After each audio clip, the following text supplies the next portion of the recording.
Kenyans must have seen that the entire government today was in the Nairobi Securities Exchange floor, ringing the bell for the starting of the secondary trading of what is being called Talanta Infrastructure Fund. It is a 44.8 billion Kenya shillings board. Board, in other terms, is borrowing. When government borrows, it can do treasury bills, it can do bonds, which are either short-term or long-term. Now, since on the side of the book that we already know for government debt is already overstretched, now the government is coming up with these kind of facilities so that we do not seem like our debt is growing, whereas we are basically having another secret book of debt. One secret book was fuel levy. The second secret book, of course, is now this one for Talanta, at the behest of, or under the auspices of the sports fund. What is it?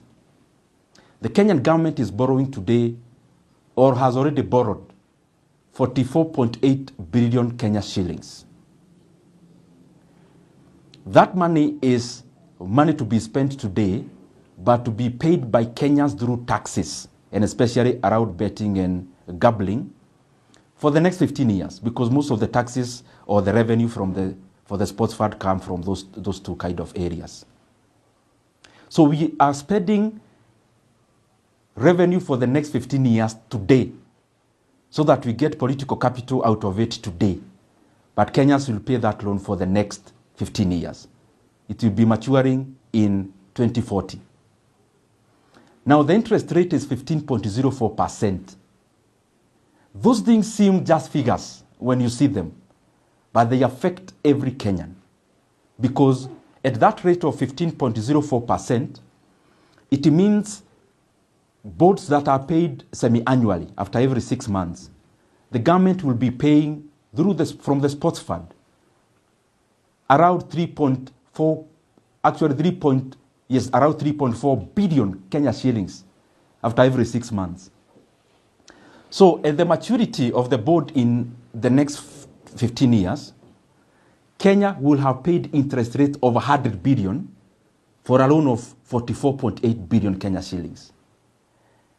And I'm here wondering, if that cannot make us angry as Kenyans, then what would? Because we are basically mortgaging every stream of government revenue, like Kenya is going anywhere. Kenya will still need a sports fund for the next 15 years. What is the urgency of rushing to overburden the country with a 44 billion loan, which upon maturity will be paying more than double on interest rate alone? From where we see it is a very reckless manner of running the fiscals of a country, because we are now mortgaging income streams of the country. And I can tell you without breaking of an eye that these kind of mechanisms you see, the experienced officers in the National Treasury do not even support it, including the fuel levy securitization. It is only the excitement of some people who are now putting our country in this kind of risk. Any experienced economist, even in the National Treasury, and I'm saying it having been in close interaction, do not support this kind of recklessness. I request the leadership, let us put our country first, beyond the convenience of what we want to do in terms of developmental politics. Because Kenya will be here past the next election. We don't need to overheat our economy just because people have to see that something is being done. What we need to know is that Kenyans have always had stadiums. We have a stadium in Kasarani. We have a stadium in Nyayo. So we have not invented building of stadiums today. Kenya has always built state-of-the-art stadiums. That's one. Secondly, Kenya has always built tarmac roads.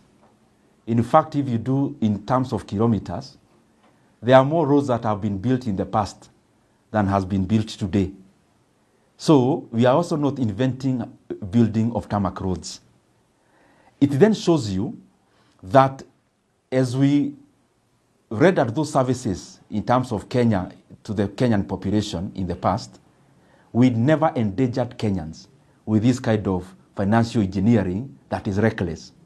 So the book they need to check is the book on how to make the economy be able to generate enough revenue on the mainstream side of it so that we can be able to provide services and infrastructure in the way that we want. But the other side is that we need sincerity from leaders. Sincerity is distinguishing what we need to do for political convenience and what is right for the country. Now, if this government came to power and they realized that all the fuel levy had been securitized by the previous governments, then there would be government to administer what? And it is the same question we are asking futuristically. Now the government is securitizing every revenue stream. Now the government that will be coming, in whichever time, they'll be coming to administer which revenue. The revenue you've already taken loans, borrowed, and misused, or where will this revenue again